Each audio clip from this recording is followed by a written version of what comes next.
Jema.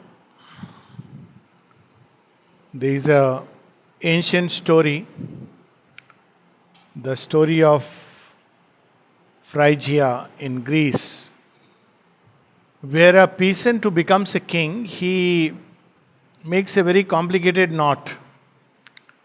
And he says that it's prophesied actually that whoever is able to solve this puzzle, the knot is like a puzzle, will become the king of the world or emperor of the world. Many people try down the line, they don't succeed. And then comes Alexander and he finds a solution. What is the solution? He takes out his sword and cuts the knot.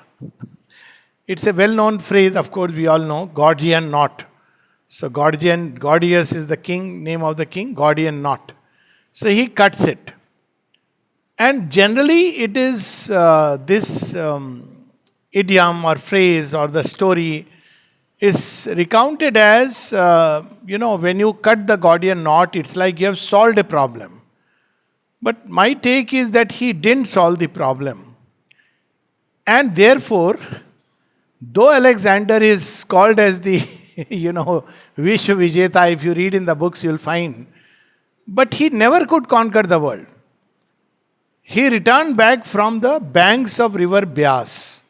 So his kingdom extended from Greece to Beas river. He couldn't enter India itself. So there is a Gordian knot which is you have to resolve it. You can't cut it. And not only Alexander, just as an aside, it's true of many who tried to conquer India, including the British. We know that Far East kingdoms of the Ahom Empire and subsequently many areas in Northeast, Sikkim, Jammu and Kashmir, Gwalior, Jaipur, Jodhpur, Baroda estate, Travancore, Cochin, they were never conquered by the British. Many of us are not aware. We think British conquered India. So, my little, it's a way of putting it, I feel India is the Gordian knot. It's the puzzle the divine has given to man. If you solve it, you have it. You have the solution to the problems of the world. So I'm saying this because people often ask why there are so many problems in India. So this is the reason that India has taken to solve the Gordian knot. And though people have tried to find the solution exactly the way, Alexander did, it doesn't work out. So how they have tried to solve the problem? One is the Vishuddha Advaita of Shankaracharya. That there is no problem, there is no world, it's an illusion. Now, okay, fine, but it doesn't help anybody who is in the illusion. If you say, especially because the bigger challenge is, if you say there is nothing like an individual soul, it's just an illusion, then technically one person's getting free should free everyone. It doesn't happen. Also, then who is the one who is trying to get free and gets the freedom? If there is no individual soul, then it all doesn't make sense. Then there is only one reality, one consciousness. So there is a truth of, again, as I said, there are two ends of the knot which we have to solve in every puzzle. I was giving the example of opening the wool. Those who have done it in childhood when mothers would be knitting and children were given the task of opening the wool. It was very fascinating. One end of the wool is in the spirit and the other end is in matter. So what we have been doing, we are doing exactly like Alexander, cutting it into two halves. There is the spiritual truth. Shivoham, Shivoham. And there is the truth of material existence which have nothing to do with. In fact, so there we have these three different approaches. One is that this is a complete illusion. Come out of it. So basically, we are saying that, this material reality and with all its ramifications is whatever. It's like in sleep. There are various examples people give. That is sleep, you are dreaming. When you wake up, you realize all your dreams where hocus pocus. But problem is where person who is in dream, there are people who get heart attacks in dream and die. Dream has an impact. If you measure the body rhythms, you'll see the body parameters, they get altered during dream. So this is one way they try to explain, because then there is nothing to explain. There is only one reality. This world is a it's an illusion. So there is nothing to explain. And this leads to many funny conclusions, but we need not go into that. Like one of my friends once wrote to me his marriage card, deeply impressed by his newfound love for Advaita Vedanta of the Shankara type. I mean, Sri Aurobindo is also Advaita, but not illusionistic Advaita. Sri Aurobindo uses the word realistic Advaita. So, he sent me a marriage card, Priya Atman. I, Atman, is marrying another Atman. Everything was Atman. So I said, thank you, Atman. Very dear friend. But I said, thank you, Atman. I will be present as Atman. Naturally, no gifts are needed because Atman needs nothing. So, now this is the kind of division in which, and this you can see in Indian thought. In Indian life, it has damaged Indian life like anything. It has broken integral truth into two parts. This is not to say that what Shankaracharya said is wrong. Well, there is a truth of the spirit. Nobody can deny it. But it's incomplete. It's like Alexander doesn't become the world conqueror because he comes to the river Byas and goes away. There is something which is left undone. And that is the part which Sri Aurobindo is there to solve for all of us. And that's why we can hear the word that comes again and again in Sri Aurobindo's thought is synthesis. He is denying nothing. That's the beauty. But he is synthesizing all of them by taking everything one step up. And from there, everything finds its meaning, everything finds its place. So there is a place of the experience of the world as Maya, illusion, and the divine as real, supreme as real. He would not even use the word divine. There is a place that there is this world and there is that world. This is my sasural, not a very good analogy. And that is my babul ka ghar, my original, very bad analogy actually. Because then you treat it like it's never yours. So anyway, so this is one way to look at it, that this world, we are here on it's a guest house. Many Zen stories are like that. And that is the original truth. We have to go back. Now all these stories look very fine. But the problem of the world remains. So the third example is that, well, this and this are different, but you can connect in some way with that, the Dvaita Siddhant. There is a way you can connect, you can get support from there, and it will help you, like, Pakistan getting help from America. So you can, but ultimately this state will be broken because you can't live, you are not developing, you are only seeking help. See, that's why in Dvaitavad you will see a lot of puja, seeking help from God and everything. But you don't develop at all because you leave everything. For everything we have a puja, for everything there is a home, for everything there is... So your own growth, which is part of the whole journey, part of the divine program, remains incomplete. So there are different schools of thought, and Sri Aurobindo now brings the whole synthesis. How to make the synthesis? Very simply, the divine is not only above, he is also in the world is in him, and he is in each and every activity of the world. Now, this is the fundamental truth on which the synthesis is being built. As we are seeing in this chapter, everywhere we'll find the same truth. So you can start from anything, and one of the examples that is often given by Swamiji is of, Dvait or Dvaita Dvait, which is always very funny. One is, of course, of the rope and the snake illusion, and we'll talk about it, how incomplete it is.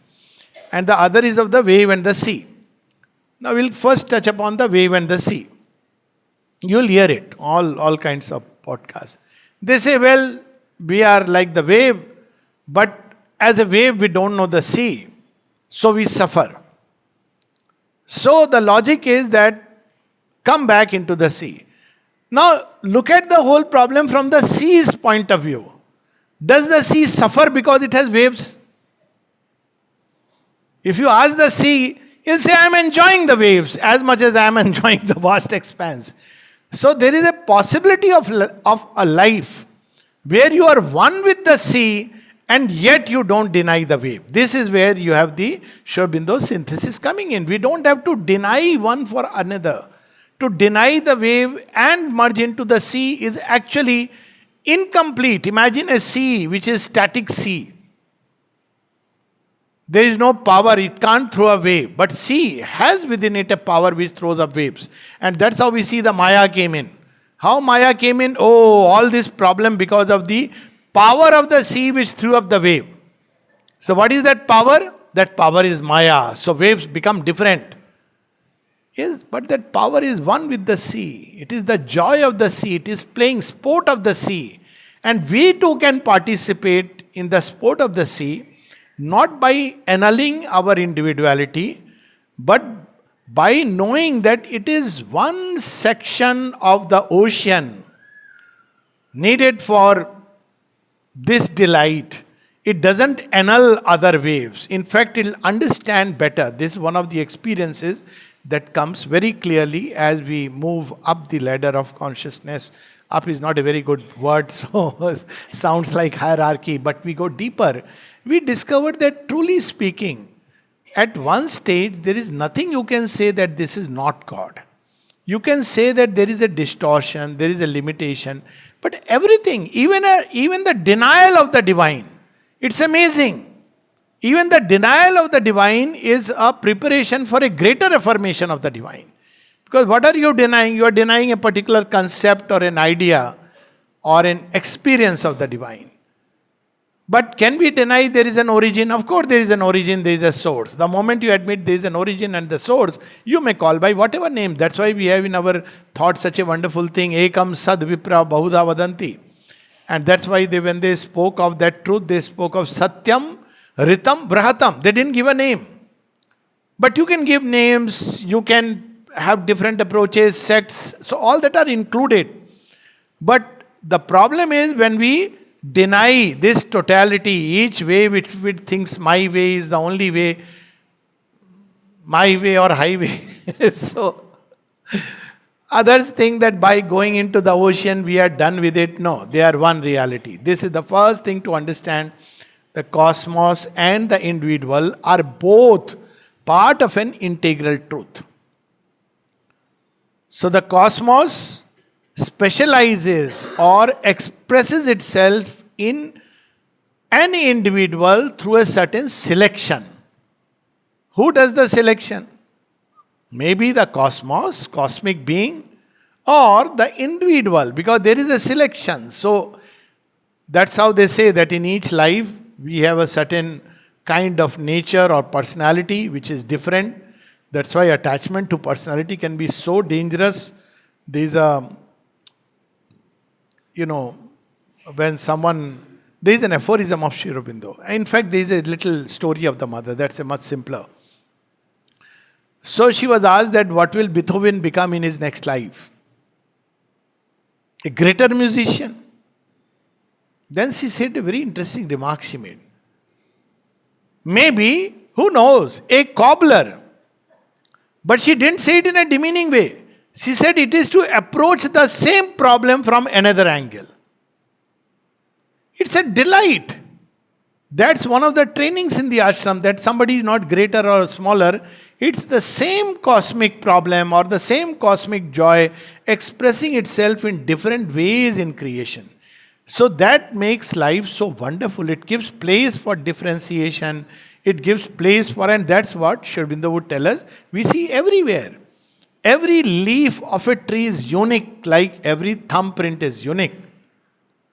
But equally we can say, well, the cells of the man of today and the basic cell of the animal is fundamentally the same. What is changing inside is the genetic code and the DNA. But DNA is the basis. It's the same. So there is oneness and there is variation. So when we try to annul the variation and say that there is only one, we create divisions from sect to sect, religion to religion. my one greater than your one. Like I said, one of my friend, he would say every time he will come and say, Siddhi Sai Baba famous refrain, Sabka Malik Ek. So I would tell him, I hope next line you are not going to say, but my Malik, that Sabka Malik Ek is the one who is my Malik. I said, if you say that, then there is a problem. So, just this is how divine has made this world. It's so beautiful. It's rich. It's complex. It has variety. And that is the original plan of the world. That is unity in multiplicity. Otherwise, there was no logic at all in this creation. Again, this was the problem of Dvait, Dvaita, Dvait, everything. That to go through a long process, journey of creation, and it's not an ordinary journey. If you look through lives, so much suffering involved. We can explain it by isolating God and saying this is all karma. But where is the original karma of the soul which took a plunge? Then they try to say, no, soul is a creation which has somehow come up here. But it is immortal, goes from life to life. So these are mental gymnastics through which people have tried to solve a problem, but never to a completest possible satisfaction.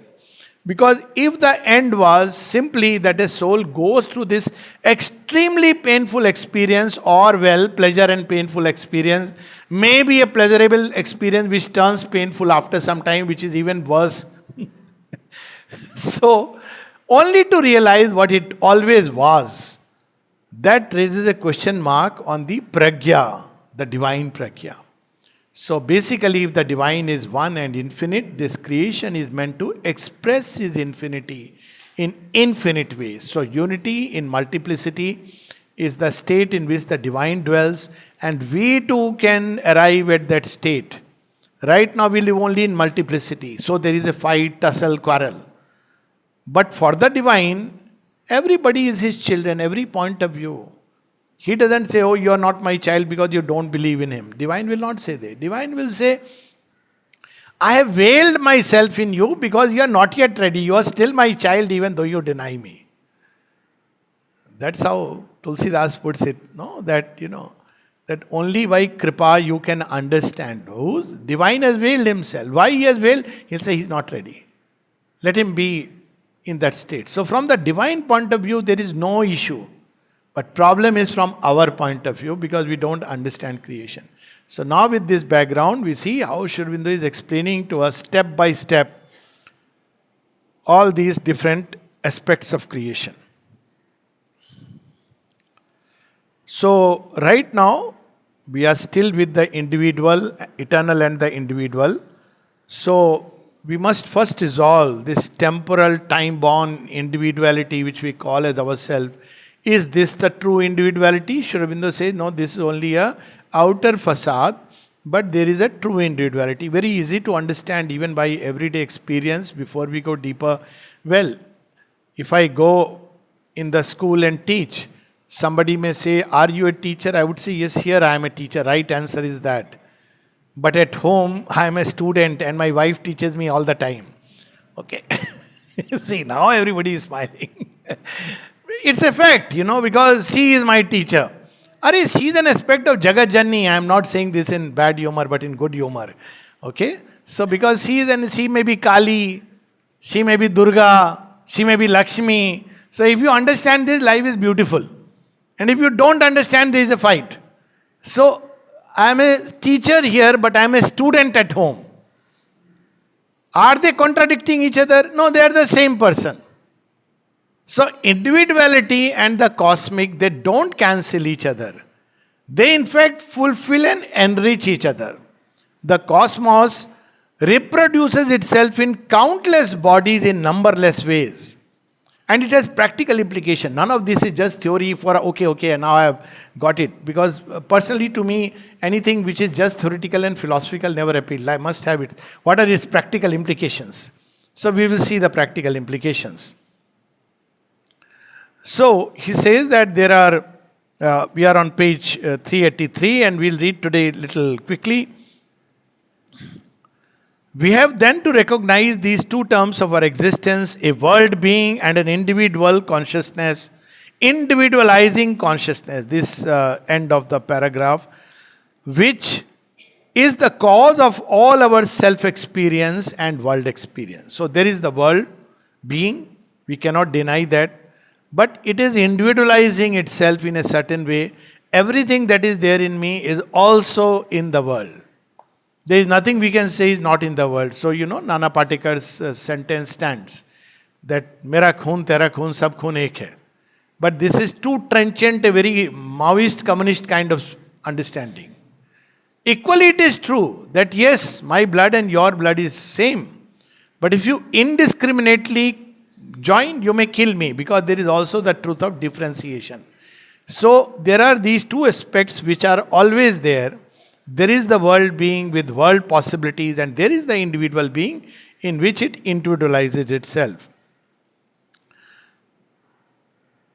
And this is where the problem lies. Let's say a person believes I am superior. That nowadays debate is going on the four jati, varna and all that. But it's so silly. If you really see, in each one the divine, padabhyam, the Shudra is from the feet, the Vaishya is from here, the Kshatriya is from the chest, and the Brahmin is in the head. But if they think I am the superior and such is inferior, there is a problem. Because all are from the one divine. The moment you discover the one divine, this goes away. All this sense, you see that each one is an aspect of the divine manifesting in different ways. That's how the mother would say that, even the squirrel, I am the mother. The cobra, I am the mother. The tree, I am the mother. So practical implication that if we don't turn a spiritual movement into a collective ego, that's a danger Aurobindo points out, but let's not get into that. If we truly realize this truth, then can there be anyone whom I can call as my enemy?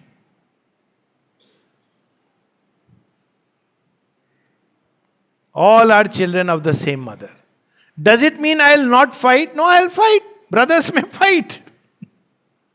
But that sense of hatred, animosity, all this will go away. Even for the Kshatriya, this was the highest code. Once the person is defeated, end of the story. Don't kill him. The true Kshatriya followed it. That's why we see that Karna has a big hesitation in killing Karna. And Shri Krishna had to explain to him that, look here, you are not killing him. You use Divya Astra. He followed a wrong track, and removing him is indispensable for the Kauravas, finishing the Kauravas, which they are not ready to listen. But see, when you kill Karna, kill him with the Anjali Astra, so that he reaches his divine abode. So even war becomes a play, which we sometimes see in the Kathakali dance. It's amazing. You have Kathakali dance, many of us must have seen it, when you have the story of Durga and Mahisasur. It's so cute. Both are dancing and the whole drama is taking place, but you don't feel, oh, Mahisasur, you should know. And it is there even in our story, at the end of Mahisasur's story, since I am speaking of that. So Mahisasur, at that peak moment when Durga is to kill him, he suddenly surrenders to the Divine Mother. This is the original story. He is not killed. He becomes her servant. How beautiful. That this is the original truth. The day you realize it, all this play loses its meaning. But we see further that in the end, this Purusha, this cause and self of our individuality comes to embrace the whole world and all other beings in a sort of conscious extension of itself, and to perceive itself as one with the world being. And what better example than the mother? When mother is there, she would go to every department, she would teach how to wash the dishes, she would take the classes in French, in the music, drama, poetry, everywhere she is there. It's amazing. She is not saying that my children are only those who sit and meditate. It's just it's unimaginable, because it's the original truth. That the divine doesn't discard its creation, he enriches each thing in its own way. And she knows the right law. That's how the word Rit comes. There is a right law of things. There is a story where a group came to know about Sri Aurobindo's yoga, and the mother asked, Guess who? Ambu Bhai to go and talk. Ambu Bhai knew asanas, if you have seen his photograph, not Purani ji, but Ambu Bhai. He is very good in asanas, but he cannot. He said, Mother me, yes, you go and talk. So he goes and says something and then comes back. They are very happy, impressed. So he asked the mother, all right, but why did you send me? Amal Kiran is here, you could have sent him. He said, no. Amal would have given too much of knowledge. They would have turned away. They are not ready for it. You told them just what is needed. Now you see, it's an eye-opener. Everything has its place. Dodo in Alice in Wonderland. All have won the prize. Only it must be in the right place. That's all. The whole problem of the world is, as she says, evil is things which are not in the right place. You put it in the right place, it's not evil anymore. That's why we see in the story of Mahabharata where Krishna is asked by Yudhishthir much before the war takes place. In his yagya, what task should I give to Duryodhan? This is a lesson even our ministers should learn. Opposition, the way it behaves. So Shri Krishna tells him, give him the task of distributing from the treasury. So he says, why? Of course he obeys it, follows it. Now then the secret is revealed, because a person who is giving should give generously. And Duryodhan gives generously thinking it is Yudhishthir's money, I must throw it off. So everybody goes happy. So he understands that why Shri Krishna put Yudhishthir there. Anybody else would think, oh, my king's money, I should not give so much, like sometimes, we have this tendency, no, I should give only this much. But when you take it that, I want to throw it away, that Yudhishthir is doing that. So that place he is the right person. So the problem of evil is that things are not in their right place. He will deal with it in the next chapter also.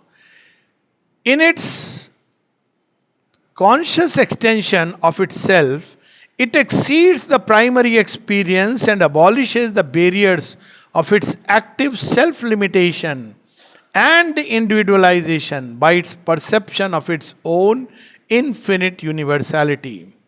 So there are these two experiences which are simultaneous. In the universal consciousness, it goes beyond all self-limitation. But when it acts in the individual, it consciously limits itself.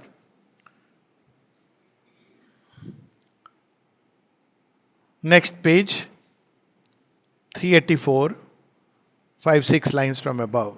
But is all truth of individuality and individualization abolished? Because, in the ocean, is it abolished? Does the Purusha cease to exist? Or does he become the world Purusha? He is talking of the individual Purusha. Or does he become the world Purusha and live intimately in innumerable minds and bodies? We do not find it to be so. He still individualizes itself, and it is still he who exists and embraces this wider consciousness while he individualizes. You can see it in Sri Aurobindo and the mother's life. Sri Aurobindo's life, when his father-in-law writes a letter to him, 1918, he has the experience of Parabrahman. He writes to him that Mrinalini has passed away. She was going to come, and Sri Aurobindo has said, okay, let her come. Or he knew that she is coming, and she started from Shillong, Calcutta, and she developed malaria fever, and she died of that fever, 1918. Now when father-in-law writes to Sri Aurobindo that Mrinalini Devi has passed away, 1918, okay, he has realized everything possible. So he is not saying which Mrinalini, I am no husband anymore, I have no wife. He is not writing that. He is writing, it's immortalized by Nalnida in one of his little short writings, teardrop in the eyes of the divine. There is a little glint of tear. It's that love, which is not about husband-wife. He is not suffering, oh, my wife is gone. This will be the stupidest thing to draw conclusion from. Because each soul and the kind of link, who knows what kind of relationship, as someone wrote about her being Usha Devi and he being Aniruddha, but that apart, subsequently she came as Ishadi. So the kind of suffering she had to go through simply because Sri Aurobindo went on to fulfill the work for which he came. So it was not an easy life. It's but natural that for a moment, that teardrop, it's a teardrop which is recognizing what sacrifice she has made. Knowingly, unknowingly. It's not teardrop, oh my God, my wife is... No, not at all. That is a noble, divine teardrop. That's why Nalnida has written teardrop in the eye of the divine. And then what does he write to his father-in-law? He says, I fully approve that you do all that Mrilanli would have wanted. He is not saying, I want this, I want that. You do whatever she would have wanted. You must be knowing because she was staying in Shillong most of the time. But for myself, I'll be happy if you can send me a few books which are signed by her. Everybody wants Sri Aurobindo's signature. It reminded exactly of Radha and Krishna to me. I mean, I'm not saying she's Radha. But when, Radha is leaving the body, Shri Krishna goes there and he asks, what do you want? He says, I want you to play the flute. I haven't heard it for long. So he plays the flute. After that, he breaks the flute. That I will not play it for anyone. Nobody else, Sri Aurobindo would say, I want a book with your signature on it. So this is a relationship which is as divine. So it's not like annulling that, well, na tato, na mata, na bhrata, na bandhu, shivoham, shivoham. This is very nice sounding. But this can be pretty misleading. It's an experience without a doubt. But it is like Alexander's experience of reaching the banks of Beas. That's how it is, half the experience. This is an inner truth. But it is equally true that there is a world of relationship. Now we can deal with this world of relationship either with the ego. What you did to me, what I did to you. Let's take a list out and fight and fight and fight. Till we get tired and sleep. We say, okay, we will not fight. Then next day again there is fight and fight and fight. Yesterday it was because what you made in vegetable had less salt. Today it has more salt. Some reason to fight. No, that will go away completely. Because you are able to see that there is a she too, or he too, is an aspect of the divine who has come up in this manifestation. The same divine. And if you realize that divine, then it will be so beautiful. One is intellectually to live like that, which is good enough. But another is to actually realize that, well, it is the divine, and you would smile and you would understand that her anger has, it's okay. Like Mridudi, who writes to Sri Aurobindo, writes because Sri Aurobindo that day, he just gave away, she used to cook for Sri Aurobindo, send nice luchis and sabji, vegetables, and Sri Aurobindo gave it to everyone and he didn't taste it. It's a serious problem for a bhakta. And she was terribly hot-headed. So when she came to know, there are people, very nice people who came and told, Sri Aurobindo did not eat. Now she said, oh, is it? I am going to commit suicide. Wrote to Sri Aurobindo a letter. Now you see what Sri Aurobindo is writing. He is not writing a philosophy of the Gita. He is not saying what difference does it make. You think if you will go, it will make a difference to the world. You think I will miss out on a disciple? Don't you know that, suicide is bad? Nothing. He is writing a small note. If you commit suicide, who will prepare such nice luchis for me? This is called Ritchit. Understanding the right law, the truth. He is not just pleasing her. There is a place he has in the manifestation. And that place should be there. It's been given to her. It's the divine truth why she is where she is. And that has to be respected. So there are many practical implications of this. All sectarianism, all this will immediately go away if we live this little truth. So he says that, he gives the example of the wave. And it is still he who exists and embraces this wider consciousness while he individualizes. But the mind no longer thinks of a limited temporary individualization as all ourselves, but only as a wave of becoming thrown up from the sea of its being, or else as a form or center of universality. This is the change that takes place. Ego, I am a separate personality, individuality. By that I'm so and so, Mr. So and so, and this language, that job description. But you know that you are a wave from the infinite sea. And the wave must fulfill the purpose for which it is born. We see that in Aurobindo poem, The Rishi. Read the last 2 pages. It's a long poem. He says, we must remember, we are sparks from the eternal fire. We are waves from that infinite sea. And the wave must fulfill the joyously what it is born from. Same thing in Baji Prabhu. When Tanaji Malsure tells Baji, I am going, but I know what you have accepted. When I come back, I'll make for you a pyre, chita, as nobody else has ever made. Because it's a suicidal mission with 20 soldiers, 50 soldiers. You are fighting an army of 20,000. He won, incidentally. That's a different. Read Baji Prabhu. It can make a dead person come alive. So, Baji Prabhu says, oh, you think I am this 5'6" person for whom you will make a pyre? Come on.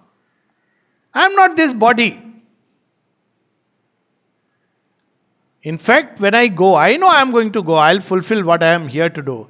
When I go, I will wait for you, Tanaji. When you will come, we will embrace each other and take the joy of it. See, it's practical implication. What did Umang Khetrapal, the movie has been made, a kiss on that. What was he thinking when a 21-year-old says, no, I want to go to the border, I want to go to the border.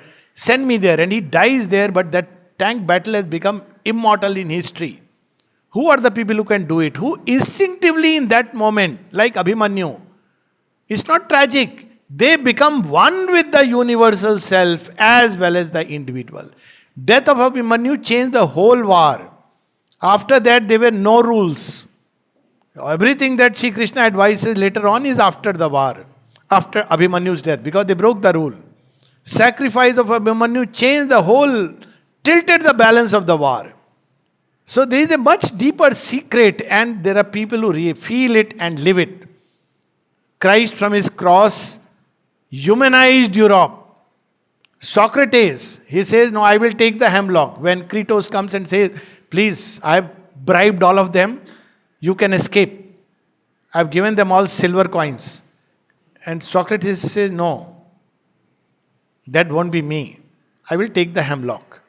Sir, any last wishes? I owe a debt to so and so. You please give the cock to him. He is clearing his debt while leaving the body. Now imagine a Socrates running away at that point of time. If he is an egoistic person, he will say, oh my God, God's grace that he has come to release me, very good. And he would have escaped very easily. But he chooses to drink the hemlock, and therefore Socrates is immortalized. So you see, it makes an entire difference to how we look at life. When somebody asks from the mother, that mother, when we desire something and it is given to us, it comes to us, it must be grace. He says, may not be. It may be your own desire expressing after a long time. Grace may be denying the desire.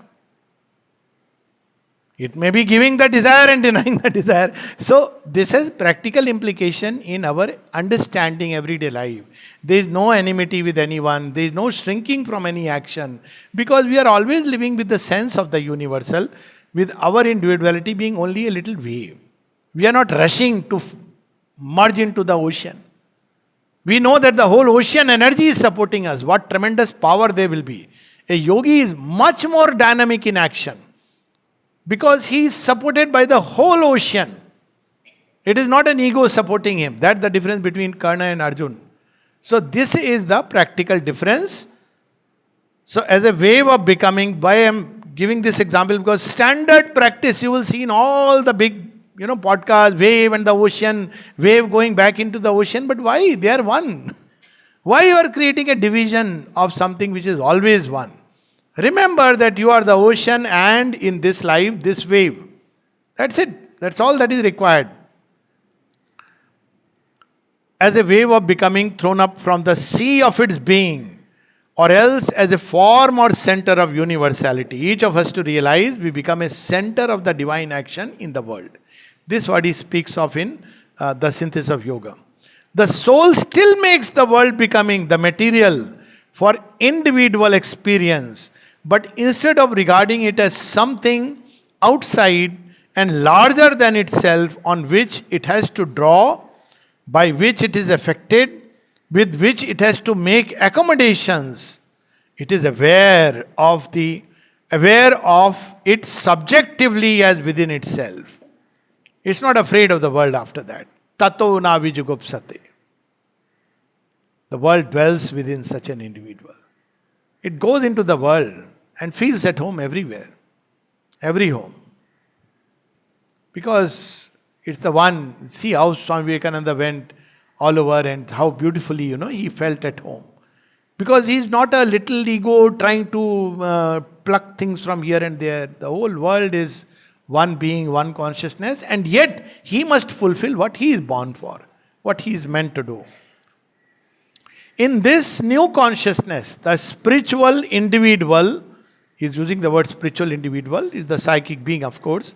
The spiritual individual perceives its true self to be one in being with the transcendent and seated and dwelling within it, and no longer takes its constructed individuality as anything more than a formation for world experience. Constructed individuality is the ego with all its apparatus, instrument, senses, etc. It's like the difference between the person and the vehicle one is driving. So, it's needed for the world play. But he always knows that I am not this limited creature, yet he must act to fulfill the role as a limited being. And he is not a limited being anymore, but as that particular formation thrown up by the universal. This was India of old, before Mayavad came in. And this I say 100 times and let people write whatever they want to. This is the Gita yoga of Shri Krishna. Because you see, there itself he has solved the problem. When Arjun says, no, I will not fight. They are my brethren. How can I fight with them? It's better that I live on alms. I'll become a sannyasi. Fighting is bad. Violence is evil. Look what Shri Krishna says. In very simple terms, he says, Arjun, be the instrument I need at the moment. Nimitta matra bhava savyasachi. But he also says, if you don't want, no problem. I can make and he's the ocean. He can pick up anything and that can become the instrument. So, the ego and the truth inside, and then of course Arjun realizes the difference. So, this is the original Sanatan Dharma where we don't divide things into, but now we have all these and as a result so many paths, schools, sects, etc. which have confused the minds of people. Exactly what Shri Krishna wants, na buddhi bhedam, that the knower of truth should not create division in the minds of people. So this where we see our unity with the world being is the consciousness of a self, which at one and the same time cosmicizes in the world and individualizes through the individual Purusha. This is the experience of the sea. You tell the sea that your wave is an illusion, he'll say, get lost. I am throwing not one wave, countless waves. This is the difference. That then is a self with a capital S, which must be one in its being. Otherwise, we could not have this experience of unity, and yet must be capable in its very unity of cosmic differentiation and multiple individuality. The unity is its being, yes, but the cosmic differentiation and the multiple individuality are the power of its being. So this is the fundamental difference. And that's why people who couldn't understand it, they created a division between the divine and his power. Whole Mayavad comes from there. That Maya is of the, on one side you say it is power, because where is the power coming from? And what kind of dialectics? Long back, while doing my medicine, I had read, nice book, Vivek Chudamani, but I said, why? This is not explicable. Really, there are so many loopholes that you end up Maya as something which is adhyarop, it's imposing itself on Brahman. And Brahman must be very helpless. But if it is allowed and it's the all-knower, it knows what it is doing. So we have a very poor opinion of Brahman. That's our problem. So, okay, this last part I'll read and then we can take a break. We are on page 385.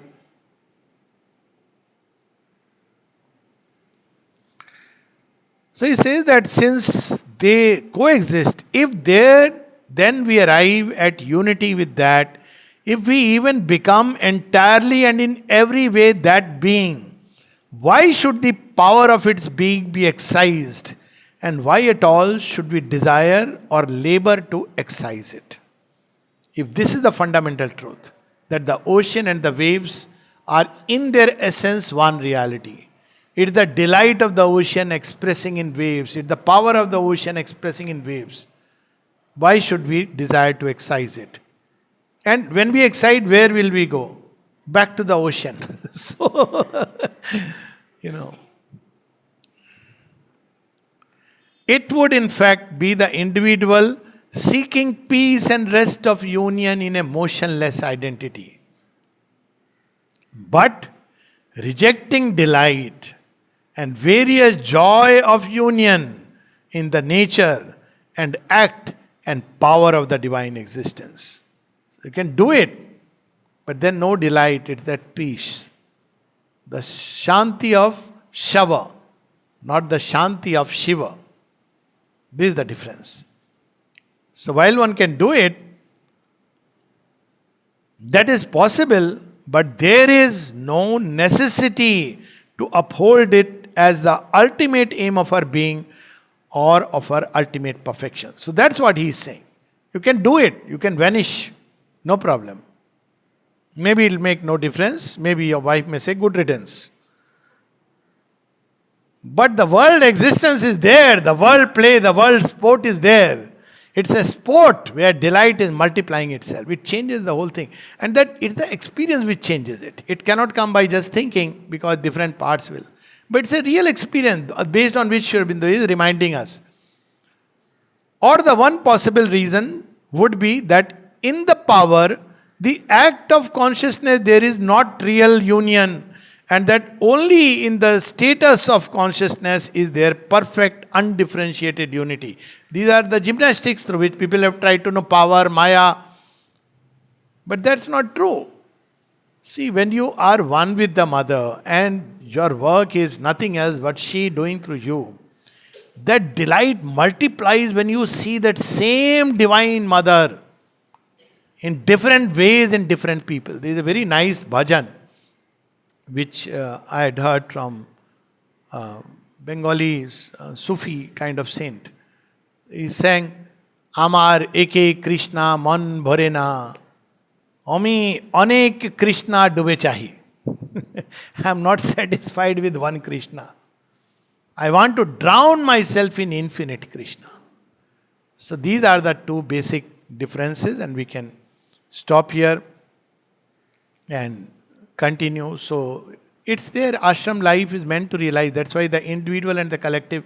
If we take only the individual yoga, then we lose out this collective dimension, because, I go and merge with the divine. What happens to the world? It's Maya, and let people manage it, or probably they were non-existent, or they are illusion, whatever it is. And that has led to the ruin and downfall. But if we regard the world existence and the individual as two sides of one reality, then collective yoga has a meaning. Because then everything that is being done, not only individually but collectively, that's an impulse in everyone. Naturally it is there. We don't want to just, sit, do some nice bhajans and merge with God. We also want to serve Him in infinite ways. Okay, so we'll stop here, come back after 10 minutes and continue.